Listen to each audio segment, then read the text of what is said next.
Thank you very much, Paul, and no pressure then. Good afternoon, everybody, and a very warm welcome from me. I am delighted to be your host again and to be guiding you through the next couple of days. Just a very quick little introduction about me, especially if I haven't met you before. I'm a mum of two. I think that's the hardest job in life, to be honest. I also work for ITV as a newsreader, and my grandfather was a police officer. He was mounted police, and he worked in Pakistan many, many years ago. So we grew up with some lovely stories about his life in service. As Paul and Dan both said, it's lovely to be here with you in person, fully. As you know, we couldn't have the conference last year, but it is great to see so many of you, and I can just about see you with these lights, and to be able to engage with you in this way. I know also that we toned down the heat wave for you this week so that it hopefully will be a little bit more comfortable. Now, as Paul and Dan have both said, we've got lots of great speakers lined up for you, lots of relevant topics for you to get engaged with, and I know I'm going to sound a bit like a broken record, apologies, but please do get involved. It is your chance to have your say, and with the calibre of speakers that we have, we would love you to be involved, and we very much welcome your input. So, without further ado, let's get started. Our first presentation is about inclusive culture, something that was touched on in that film. Our presentation is going to involve several speakers, so what I'll do is I'll introduce them and get them to come up on stage, and then you can hear from each one of them. So, the panel, who are going to speak about different aspects of diversity, ethnicity and inclusivity, are Harvey Kapkar, who is the Vice President PSA. Harvey, do you want to start coming up? We also have Paul Court, LGBTQ+ and NEC representative for the PSA. Welcome, Paul, come on up. We have Sarah Crane, who's Gender NEC representative for PSA as well.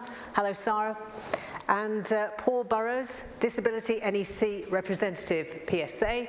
Welcome, Paul. And finally, we have Dave Oram, who's the Black, Asian and Minority Ethnic NEC representative, PSA. So, we've got you all up, I think, and I'll leave you now with the beginning of this session, which Harvey's going to start for us. Thank you.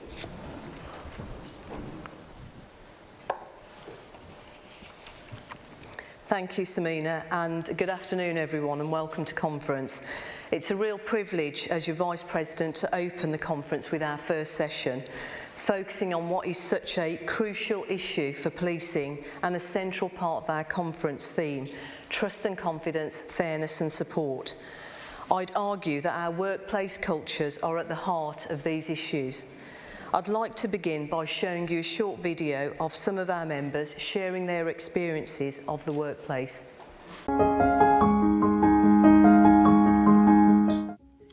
My daughter could pass for white.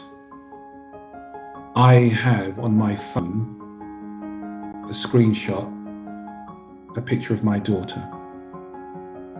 Now, I don't have that picture because I am a natural doting father that I constantly want to be able to look at my daughter.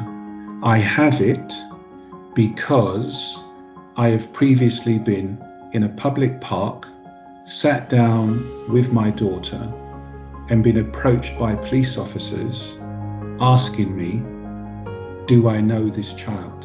The main challenge for me is one of tiredness, just spending all day masking my true self so that I can come across as being, in inverted commas, normal. I joined a section on patrol and we were all given boys' names, so everybody had a male name and mine was Dave. Pretty much all of my firearms jobs were being looked at and questioned, whereas this wasn't happening for the other FIMs, and the only reason that could have been was because that individual didn't have confidence in me because of my sexuality and my abilities to do the job. So in 2018, I returned to work from maternity leave, working full-time as a busy detective superintendent, leading a huge command and as the force domestic abuse lead. I was breastfeeding my 10-month-old child at the time and ended up finding myself expressing my milk in toilets in police stations, as there were no facilities at work to do that. I've had more scrutiny than my colleagues have. I've had to provide evidence of my competency, which I don't have an issue with. But what I'm looking for is that there is the same level that's been of scrutiny provided for me, that it's done for other colleagues who are not from underrepresented groups.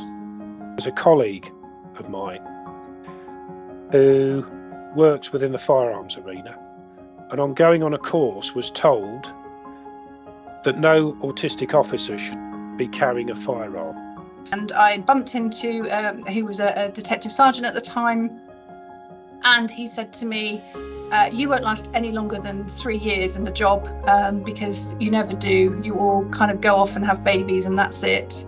There was a voice from my past that kept replaying, which was a really influential leader when I was an inspector, that told me if I wanted to be a force SIO or an SIO, I couldn't have a family. The two don't go together. To be judged about who you are it's a horrible feeling. It makes you question, as I say, your decision to be open. I felt really trapped between a really busy job and wanting to do my best for my teams and the public, and also mom guilt of not being there for my daughter. I lost confidence. It chipped away at my confidence. I remember a colleague of mine saying to me, because I think out of the successful inspectors, 6 of them were women, and I remember him saying, you've only got promoted because you're a woman. And that really, really hurt. That for me is the biggest challenge, just trying to be somebody that I'm not all day, every day. Added to that with my dyslexia and the additional challenges I have reading and writing, it does mean that by the end of the day, I'm invariably exhausted. So my role now, I see it very much, is to learn from what I've experienced and very much sort of make sure everybody feels included. Because these are the people with the thoughts and the ideas. They're experts in the work that they do. They've got different backgrounds, different ideas, and they are leaders of the future potentially.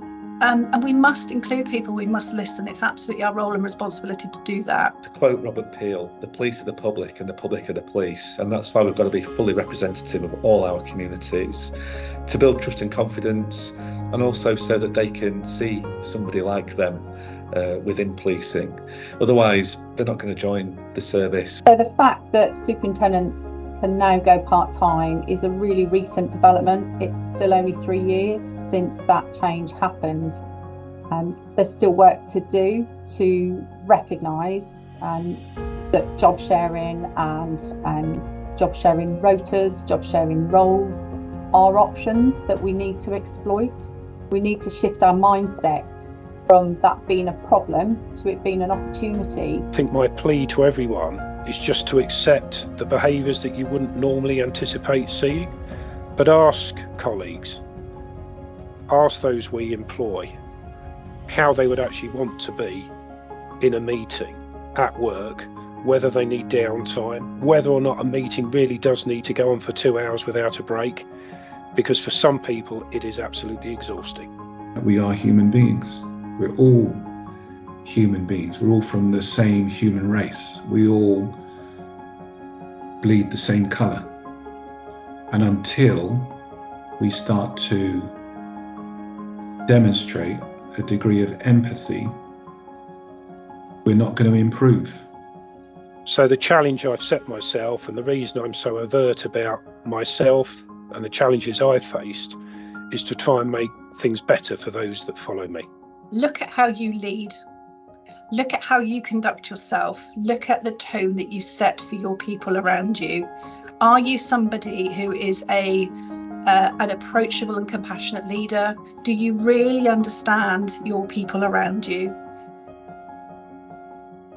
So my huge thanks to the colleagues shown in the video who agreed to support this important part of our conference.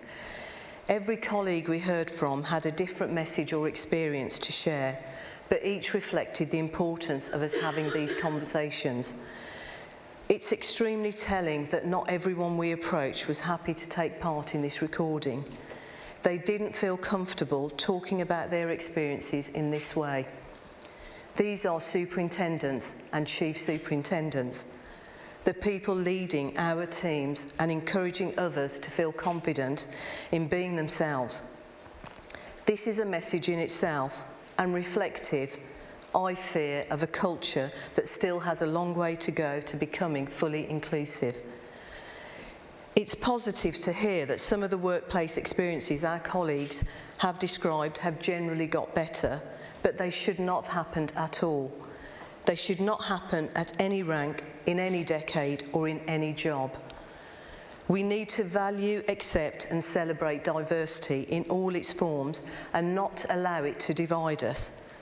How we treat others is the essence of humanity and promotes our service's core values. This isn't the first time that our members have shared such experiences. A huge part of our work as an association is listening to the feedback and insight of our members and acting on it. We recently held a number of listening circles with our members relating to sexism and misogyny and relating to race. The feedback wasn't easy to hear, and you'll hear more of this from my colleagues. These long-standing issues are why we created our reserve reps roles. My colleagues alongside me today are part of our National Executive Committee, our decision-making body. Each represent the views and best interests of members from underrepresented backgrounds. These roles are crucial and are leading to positive change. Our members and those from federated ranks actively reach out to our reps to share their experiences, to ask for advice, or to have their issues elevated by the association. We then take action. While some things have improved, we know there is still more to do. Following the horrific murder of Sarah Everard, we surveyed our members on their experiences of sexism and misogyny at work. Almost every female member that responded had a story to share of being subject to this type of discrimination. Most male colleagues had witnessed this type of behaviour. Whilst many of the issues were historical, not all were. Equally, our consultation with members from Black, Asian and minority ethnic backgrounds showed a recurrent theme of enhanced scrutiny and requests to prove their competency for promotion or in their role that was not seen for their white colleagues. This, along with reports such as that shared by Baroness Casey and the continued sharing of experiences by our colleagues, show that we are still not the inclusive workplace we need to be. Some colleagues are still surprised to hear experiences of discrimination or bias. Many still saying they haven't witnessed this kind of behaviour. This is a privileged position, and anyone in that space must take action to understand the experiences of others. It's not okay to say things aren't like that anymore. We know our members tell us that sometimes they are. Taking action is what we want to focus on today. As an association, we are proud of the action we've taken and continue to take on behalf of our members. We are pushing for change in senior promotion processes to make the most senior ranks open and accessible to all. Can it be right that we still only have 11 chief officers from over 200 who identify as Black, Asian or ethnic minority background?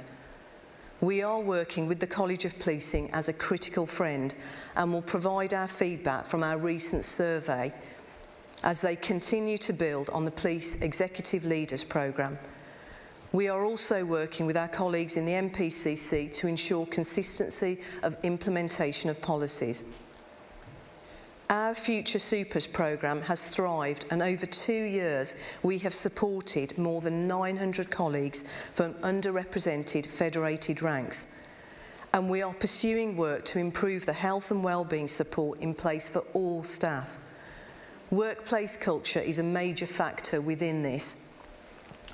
My colleagues will speak to you today about the top 2 issues facing the members they represent, before issuing a call to action to you, their peers.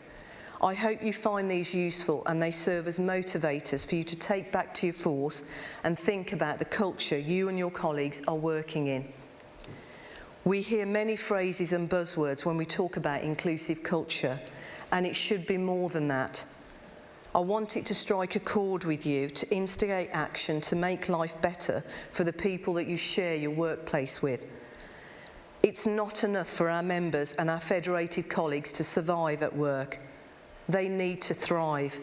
We need to create psychological safety where anyone can feel confident in speaking out and confident that they will be heard. Calling it out is a phrase you will have heard a lot of in recent times, but are you actually doing it? Are your colleagues doing it, and are they comfortable in doing so under your leadership? How do chief officers make it comfortable for our members to have truth to power conversations? How open are we as a service to hearing different views? How comfortable are we to challenging the status quo? Do we allow nepotism to thrive and prevent people from achieving their true potential? Have any of your team members come to you and started an uncomfortable conversation? If they did, how did you respond? Will they do it again? We all need to demonstrate brave leadership. We are the leaders that our colleagues look up to. As senior leaders, we set the tone, we set the standards, and we can inspire change. When we embrace diversity, we open ourselves to a wealth of ideas that can lead to innovation and growth, and create motivated teams where people feel valued and supported. Please go back to work and tell others about what you've heard today, and ask your colleagues about their experiences over the years and now. Then make a commitment to take action on at least one issue that would make their life at work and for those you lead better. These are the small steps we can take as senior leaders that will lead to major change. Ask yourself, what will your legacy be? Thank you to each one of you in this room and those listening virtually who has taken their own positive action or who has worked to serve as an ally to others. You are helping to make change. Thank you. I will now hand over to my colleague, beginning with Paul Court.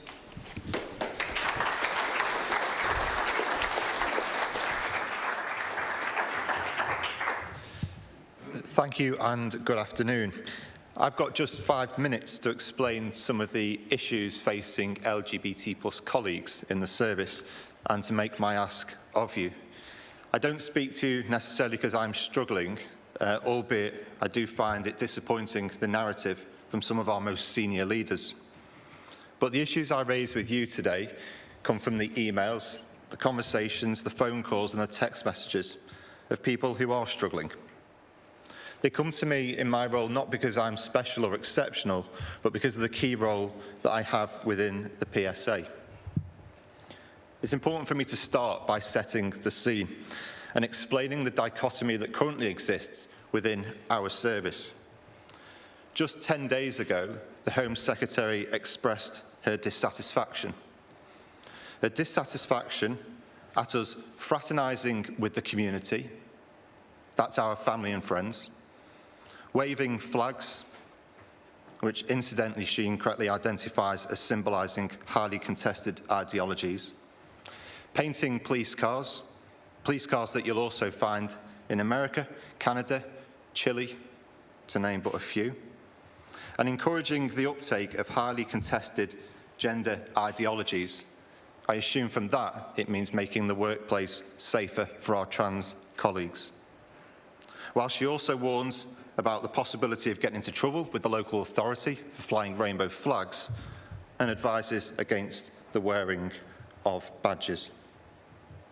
In the same week, the Commissioner of the Metropolitan Police admitted to being narrow-minded on these issues, distanced himself from being woke, and said that aligning ourselves to causes is something that we shouldn't do. Let me present to you, though, the human side and the reality that sits below the rhetoric. These are just 2 messages I've received in the last 4 weeks. I could scroll through my phone and show you many more over the time that I've been doing this role. Sadly, from this weekend, I could present further messages on the screen to you.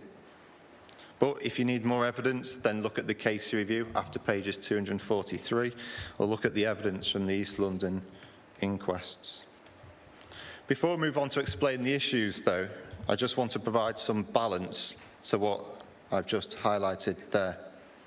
I'm going to show you a picture which shows you me doing all those things that supposedly we shouldn't do. Choose whether you share it. So, here is a picture of me fraternising with the community, supporting causes, in this case the Michael Causer Foundation, a young man who was homophobically murdered in Liverpool. And you'll also see me there wearing badges. In that case, it's the red ribbon, remembering those living with HIV/AIDS. And let me just remind you that the work that we're doing in the inclusion space is not new work. This has been going on for almost as long as I've been on the planet. Here is the Gay Police Association newsletter there, highlighting that the Gay Police Association as a staff network has existed since 1990, over 3 decades. And I'd also say that we've been marching in Pride for 2 decades. So, the issues. This picture helps me present some of the issues facing people today. The first one, and the one you'll hear me most commonly speak about, is the challenge facing our trans colleagues and community. It is a challenge, it is difficult, and it was described to me the other day as a conflict zone. They are subject to debate on an almost daily basis. They are subject to hate crime on a similarly daily basis, and they work in workplaces which so often hasn't considered them. There's one of the key issues facing our colleagues. The second issue that is commonly raised with me is an absence of support from senior leadership. We in our ranks have a role to stand up there, as do chief officers. We must support those who are attacked, and we must champion those people who are quiet. The final issue, staff support networks. These are a small group of people, often in organisations, hidden away at the back, and they do all this work in their own time, despite the narrative. We use them when we need them, and then often they're forgotten. They need supporting. Many colleagues would probably describe that we've proven time travel as being possible as we've gone back in time. However, there is hope and there is optimism, and now I'm going to make an ask of you. Be like those leaders there, my ex-Chief Constable and my ex-Deputy Chief Constable, both who have line managed me.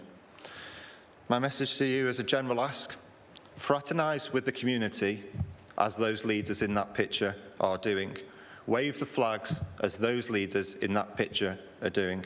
Wear badges as those leaders in that picture are doing, and champion our colleagues. Hopefully what that picture shows you is that doing so will make you happy.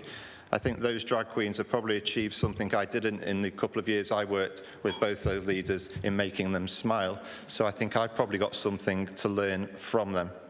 But as you can see, inclusion makes people happy. Happy teams makes better performance. So as I come to a conclusion, I'm going to make my specific asks, particularly of you as peers. Firstly, we can all make a difference in this room by the time I finish speaking, and you can do that right now, and I'm happy to be disturbed. But we can all add our pronouns to our email. Not because you need the pronouns on your email, but in doing so, you make a safer space for those colleagues who do need them. It will take you 60 seconds to do. The impact will last for as long as you have an account at your force. It's a sign that you are safe. But there's also an ask of chief officers. Commit to attending your local Pride by emailing your network today and committing to attending. It is the biggest community engagement event that I think we undertake in policing. If I haven't convinced you through this presentation of the need to attend Pride, then I'd ask you to speak to my outstanding Chief Constable, Serena Kennedy, who's attending tomorrow. She placed it in her diary 12 months prior to Pride, and all the chief officers from Merseyside marching it. She may be able to explain why she thinks it's so important. And so, in conclusion, in truth, I'm less bothered about the Home Secretary's letter. It is what I expected, and it is on brand. However, our colleagues will be watching as to how we respond, and it is that which you, I, chief officers, will be judged. Other things will come and will go. Let us be standing on the right side of history. Thank you.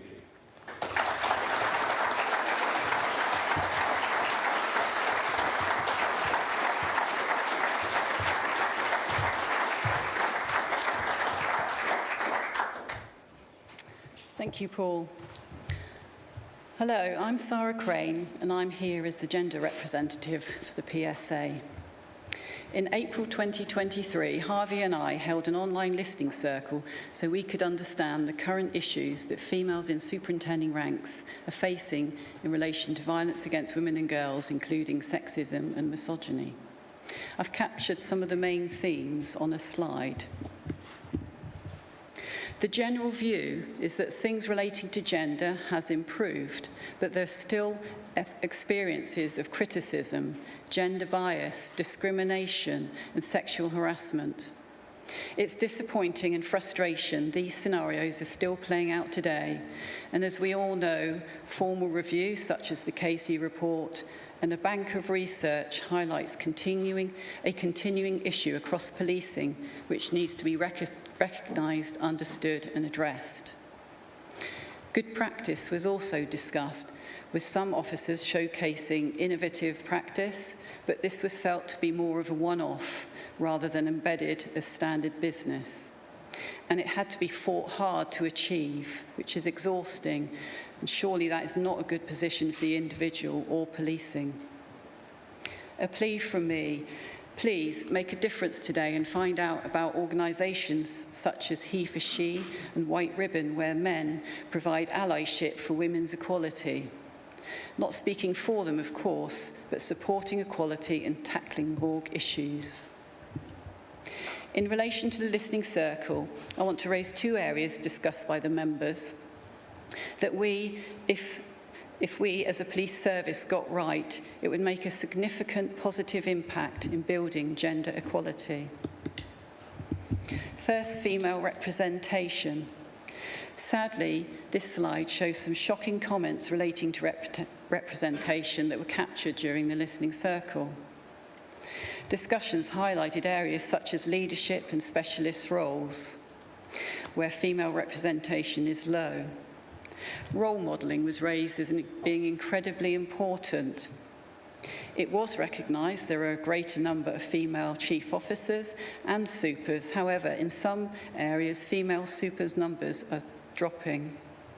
And the added worry is that fewer female officers are coming through the pipeline to address the issue for the future. The women on the session said the police service must ensure that women are supported into specialist roles at all ranks. Eliminate bias and discrimination, for example, advantages given to time served and long hours culture. Ensure clothing and equipment are female specific. Support whistleblowers who challenge poor behaviours. Ensure flexibility within roles and rotas to attract women and diversity, and make opportunities for women to achieve leadership positions. The next issue, and key to allowing representation, is supporting females with flexible working. The slide shows comments from members at the listening circle, show that there's still many fundamental issues in this area. There has been a real focus on improving flexible working, and policing through COVID accelerated this for many forces. However, women on the session said the police service needs to go further and must build trust in policies and practice to reduce fear around postings and career progression, give opportunities for flexibility so that women with caring responsibilities are able to access all available roles, Ensure roles are adjusted for part-time workers and change the culture that expects a part-time worker to undertake a full-time role. Challenge negative attitudes around flexible working, particularly in relation to line managers who can create barriers. Move to a culture where flexibility is seen as a positive and an opportunity for both males and females. I think there's still a lot we don't know about the issues. We need to take a fresh approach on how we assess and apply flexible working within policing moving forward. My call to action today relating to gender is, let's cancel the position if it is not a problem for me, it's not a problem. To chief officers, I would ask, let's eliminate gender disparities and make policing a more inclusive environment. Please dig under the surface. You may feel the culture and policy is in place in your force, but research and feedback highlighted here today shows it is not enough. Walk the walk, don't just talk the talk. To members, as leaders within policing, don't be a passive bystander.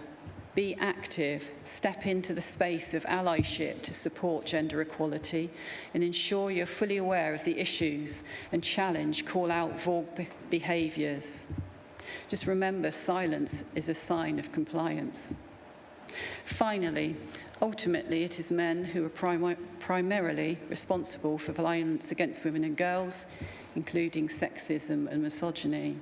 Therefore, men can make a real difference when in leadership positions, such as the men in this room, where you have a particular responsibility to speak out and work to build gender equality in policing and beyond.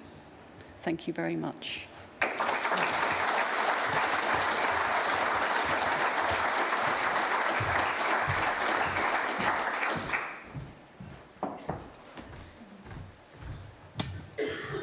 Thank you, Sarah.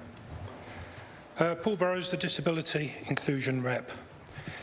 In the few minutes that are available to me, I seek to open a small window into the pain, frustration and anguish hundreds of our colleagues face daily, both at home and at work. I will seek to make 2 points. The first relates to if and how you know who your staff team are. The second is how we as senior leaders need to support those who are disabled or neurodivergent at work. Why do I do this?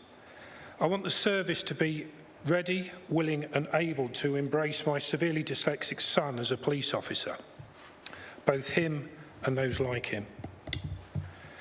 So first, do you know who your disabled and neurodivergent colleagues are? I'm autistic, dyslexic, and I believe I have ADHD, but I didn't know until I was 55. So I have 50 years of lived experience to reflect upon, not least upon how I have been treated. There will be many who you lead and manage who do not know who they are, or do not want to say out of fear. You have already heard how difficult it was to get colleagues appearing on the video that you saw earlier. That fear is real. Do your data capture tools allow people to self-identify in a way that they are comfortable with doing? I have a colleague who will not record himself as being disabled, yet he is severely dyslexic. Without this, how will you know who your team is? A single identifier of disabled in your force systems is not sufficient. So how are we identified? What screening do you undertake at work and when? In my own force, we screen for dyslexia on the first day of work for both police staff and police officers. We're identifying 20% who may have dyslexia. If you suspect autism and ADHD, it can be much more complex. It's a much more complex challenge and needs far more support. Some forces are grasping this challenge, but the impact of a diagnosis on mental health shouldn't be underestimated. It can be far simpler to identify us. Who are those people sitting after work playing catch-up, not requesting overtime? Who are those who always seem tired or who have headaches? And certainly those who are being disciplined. How many disability-related employment tribunals is your force facing at this time? This metric says it all. This metric says it all. Where are you? So what support do you as an organisation and managers provide? Support networks, they do work. Yes, I was perhaps sat where some of you were sat thinking quite cynically that they're work avoidance, but they are critical. They can be a lifeline, and I speak from personal experience. Staff need to be given time to support these networks. Are you identifying roles where those with an aptitude can flourish, without generalising roles in IT, fraud, project management, and yes, public order command and firearms? And work-based assessment of need is critical. Can those with lived experience assist those coming to terms with a diagnosis thrive in the workplace? So moving on to my second point, what do reasonable adjustments look like? How are they managed and how are they identified? Managing the expectation of those given a shopping list by Access to Work becomes critical. What happens when they can't be provided with everything that Access to Work says that individual needs? Often we can't give them those adjustments for security reasons, and your IT departments will say, we can't do that. Our existing users are able to train new users. Peer support, mentoring same role to same role, this is critical. Response officers mentoring response officers and CID officers mentoring CID officers in the software packages that will help them. And is your IT department hooked into rapid repair? The impact on those who have assistive software is disproportionate if they go offline. And what peer mentoring schemes do you have? Is time given to provide support and training? Does a statement of need go with the individual so they don't have to explain who they are every time they change role? What mental health support are you providing? The harsh statistic is that those with autism are 7 times more likely than the general population to attempt or actually commit suicide. What training is provided to first-line supervisors and tutors? Are they the right person for the job, or are they going to cause your next employment tribunal? And please remember, your ETs are the gauge of what your staff team are thinking. And how do you address performance management? Do your tutors have the skills to tutor? Are they aware? How is poor performance addressed? Do you go straight to it? Or do you ask the question, is there any reason or anything I should know about why your performance is as it seems? And how is support put in place once the need is identified? Is this timely and with appropriate training? So in terms of my call to action, at times I feel like Sisyphus, destined for all eternity to push a boulder up a hill. Should it really be this difficult? As Paul's already said, please let us be on the right side of history, but not ancient Greek history, but modern history. So to my peers I ask, how can you identify, support and nurture difference and different ways of thinking and behaving?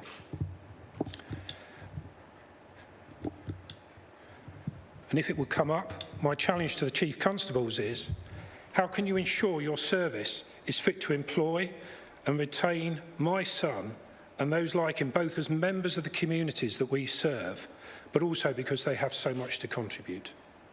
Thank you.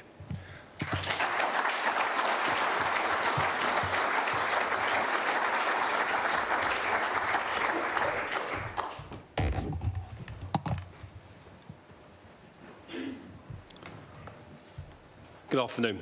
I'm David Oram, and I'm the Race and Inclusion Representative on the NEC. I want to first begin by acknowledging the steps the service and many at this conference have made in recent years towards diversity and inclusion and improving it. Police forces and individual colleagues have made concerted efforts to attract, recruit and develop officers from underrepresented backgrounds. And I'd like to acknowledge the work of pioneers and current colleagues who are so active in the field of diversity and inclusion, including the PSA's own Future Supers programme. Incidentally, the association has led that groundbreaking work. One has to ask themselves, why is the Staff Association leading this, as great work as it is, supported by Paul and Harvey currently? And the College of Policing's Aspire programme. It's literally challenging work, and they deserve our gratitude and support. But progress has been too slow or reversing when it comes to ensuring that ethnic minority colleagues, all colleagues, have equal access to leadership positions within the service. We of course welcome the Police Race Action Plan as a progressive and necessary opportunity which rightly focuses on the black community. Yet many of its work streams and objectives resonate just as powerfully with all minority groups in policing and across the association. So what is the problem at hand? And perhaps it's simply this: the pipeline is too narrow, vanishingly small levels of representation. Chief Superintendent, 4.6% of the constituency of Chief Supers. Superintendent, 4.8%, and so it goes on. The pipeline is just too small and has been for too long. You may have heard, and colleagues referenced it on the video, that person X or person Y got the role because, and fill in the blank. Yet are these statistics before you ones that you would associate with any form of non-merit-based advancement? There's simply no evidence to draw that conclusion. The conclusion that we can draw, of course, is that not all sections of this community and society are represented at the senior levels of the police. This enduring crisis of underrepresentation in senior ranks not only undermines the principles of diversity and equal opportunity, but also hinders our ability to build legitimacy, trust and credibility within the communities and, of course, within our own association. A lack of diversity in leadership creates a disconnect between the service and the people we are sworn to protect. And the enduring lack of progress has fostered a perception, or perhaps a reality, that the glass ceiling has changed to concrete. We're operational cops. If this crisis was an operational or performance priority that consistently produced such lacklustre results for so long, we would rightly expect scrutiny by our stakeholders and communities, and we would expect the hard word. Imagine the activity and forces that would occur if HMIC were to adversely comment on workforce representation and place your organisation in special measures. Now, perhaps that's an idea. I do take some optimism that constable numbers are improved, but it's you in this room that can take those green shoots and help them to come through. And of course, I do thank many of the colleagues here who are actually doing that. But why should we care? First and foremost, it's a matter of justice and fairness, and who wouldn't want that? Every capable and dedicated officer across the association and in the federated ranks, regardless of their background or characteristics, should have an equal opportunity to advance in their career. Diverse leadership has been shown to improve decision-making, foster innovation and enhance problem-solving.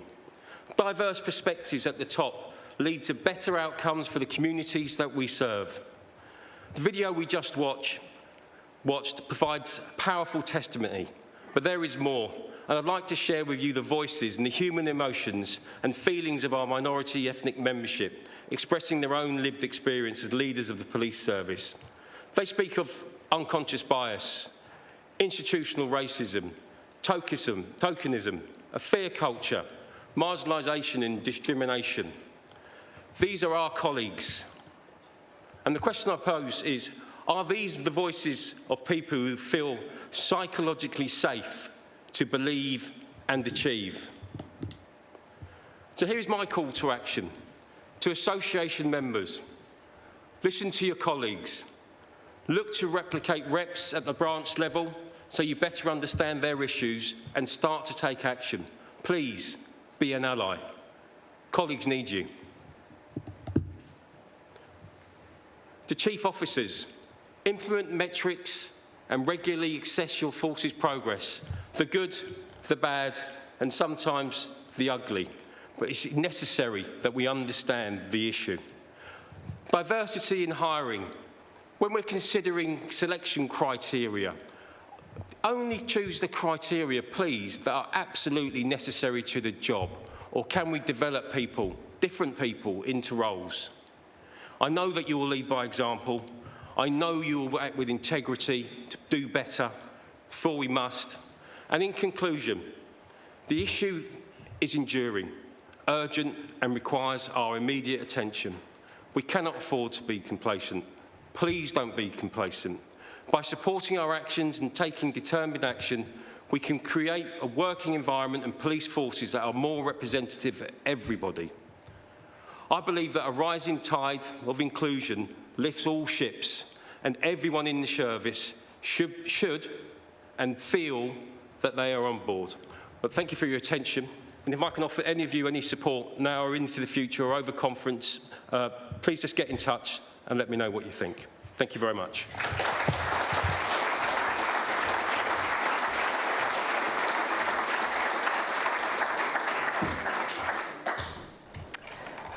Thank you very much, Dave. And in fact, thank you to all our speakers, to Harvey, to Paul, to Sarah, to Paul, and once again to Dave, for some very thought-provoking speeches there, which a lot of us were paying a huge amount of attention to, so thank you very much for that.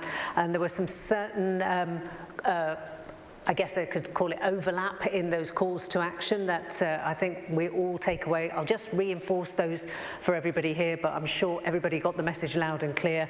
I know you said don't be a bystander. You talked about psychological safety, ensuring that happens, be an ally, work to understand those in your team or department who may need different types of support. And I think one of the main pleas to the Chief Constables was listen to the lived experiences of your staff, hear the uncomfortable truth, more importantly perhaps act on it, assess your force's progress in senior representation, and also reach out to your staff network. And I do want to add Paul's specific calls to actions, because I think they were very specific. You said pronouns to the email signature, which would be an absolute immediate help to everybody, and also to chief officers, attend your local pride. So once again, please, to all our panel, let's give them a huge round of applause. Thank you very much. Thank you.